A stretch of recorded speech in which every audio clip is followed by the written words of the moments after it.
So Saturday we're going to see on the categorical we have a marginal chance from kind of three different places. We see them up in the northwest, we see them across parts of the Ohio and Midwest valleys, and then we see one in Colorado. So this is going to be very visible on our reflectivity once we get to that, because it is kind of, those are the places where these storms are going to be moving through. But first, our temperatures are looking very nice today across most of the nation. We do have kind of a pocket of some colder air that's working its way into parts of Iowa, and that's where we're going to see some storms develop is in there, and we're going to see some of those travel into the Ohio Valley. But it's going to be a very nice day for like parts of the country that haven't had nice days so far. Like the Northeast, you're going to experience some 50s and 60s, and then in the Ohio Valley and Midwest, even upper 70s, and then across the other parts of the country, even into Oklahoma, we could see upper 90s and even 100 in a few places. So it's going to be a very nice day overall for those places in the south where it's just going to be sunny. So today's reflectivity, we are going through and we are seeing that we see these storms that are across parts of kind of that Nebraska, Iowa border there, and those start to die out, and that just kind of leaves some lingering rain. But then we see kind of that redevelopment of some lines of thunderstorms moving from Kansas all the way up to Pennsylvania, and those are going to be either some supercells or just some cells themselves that are going to be kind of lined up in maybe a squall line. But that's why we're seeing kind of that area across parts of the Midwest and Ohio Valley.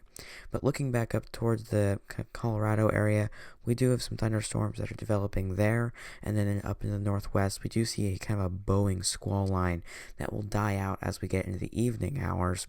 But throughout the afternoon, we'll be kind of surging through parts of Oregon and Washington.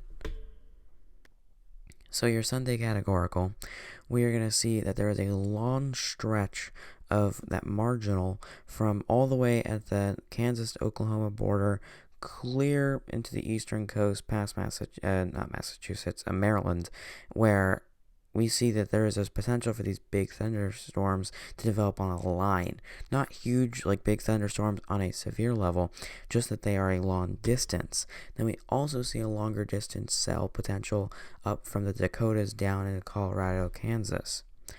So it's going to be kind of a basis of where the temperature is at. We'll see this many times. So we are expecting, once again, very warm temperatures across most of the nation on Sunday. But the difference is with this one, we're expecting mostly the same temperatures across the nation. So all the way up from Montana, clear over to parts of Massachusetts is where we're going to see kind of that same temperature range. And we're seeing some 80s kind of punch up the coast there.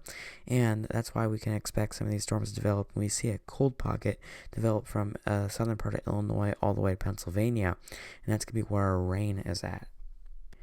So running through the day, we are seeing kind of starting out at 2 a.m. on this loop and then ending at 11 p.m. We see that the line of thunderstorms that have developed overnight are entering through the Ohio Valley, but die out really.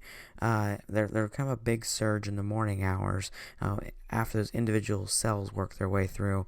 But really, we see kind of that clump of thunderstorms making their way through. They die out by 11. And then as we go through the afternoon, we see kind of a resurgence of some individual cells kind of fueled by daytime convection, allowed by really high humidity and those warm temperatures because of that rain that moved through. So by 5 p.m. we see these kind of organize into almost a squall line. And then by 8 is where we see a full line form, but these are all individual cells. So potential for some supercells in there. Wouldn't count out damaging winds and maybe some hail. But really then at 11 p.m. is where we see that split over parts of West Virginia, where the part over kind of that Washington, D.C. area is the most severe. It's a clump of just a lot of really high precipitation. And then we see back over parts of Tennessee is where we have the individual cells, potentially supercells, that could form. So that's why we have that marginal threat there, is those could develop into more severe storms, but it's just looking like right now it's late enough at night that they should stabilize and kind of go back to just some high precipitation environments. So that does it for your weekend forecast. I hope you stay safe, and if you live in the South or in Texas this weekend, it's going to be a very nice weekend overall. So I'd get out there and enjoy some of the weather because it's going to be very nice, very summer-like. Thank you again for watching, and we hope to see you on Monday for the next week's forecast.